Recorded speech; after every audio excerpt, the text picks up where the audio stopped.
xaaladda Soomaaliya maanta meeshay marayso qadiyadii iyo danihii qaranka iyo ummadii Soomaaliyeed danteediba in maanta ay qalqal ku jirto waxa ay muuqataa sida hadda arrintu ku socoto hadii ay ku sii socoto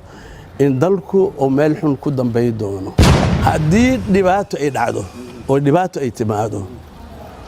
ushu waxay dhufanaysaa ninka ugu madax fiiqan aan ka waayana qorogayga caday wili xabada kama baxsana أمانة الله أمانة رسول أمانة الله أمانة رسول لو باي كم حاس هاي ما أنت نعيبي اليوم هردينا سبب محك ويديا كم حودي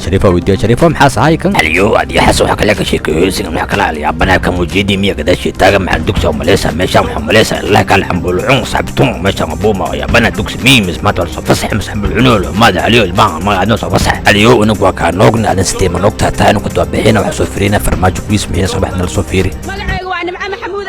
waxaan doonayaa farmaajo habeen farmaajo araba maalin farmaajo araba waxaan oo dad maanta waxay u soo baxeen farmaajo madaxiisa ninka hadlay oo dhahay farmaajo ha dhaco ilaahay waxaan ka bari cagtoostiisa inuu galo cagtoostiisa farmaajo ma dhacayo farmaajo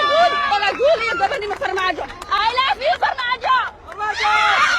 Soomaalideni haday sinaatay isu sama falkeeda wadaniyoose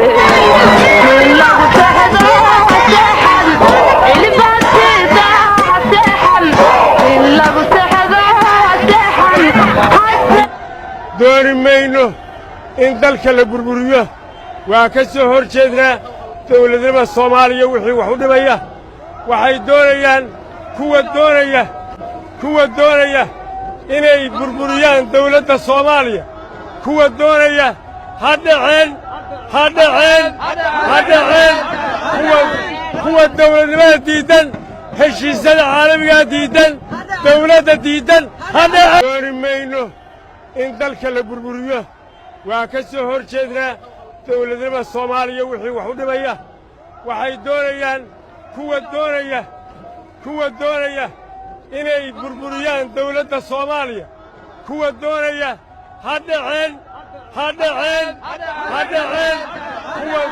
kuwa dawladnimada diidan heshiisyada caalamiga diidan dawladda diidan ha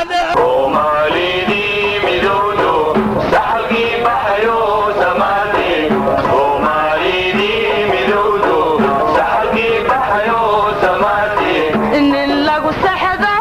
saxan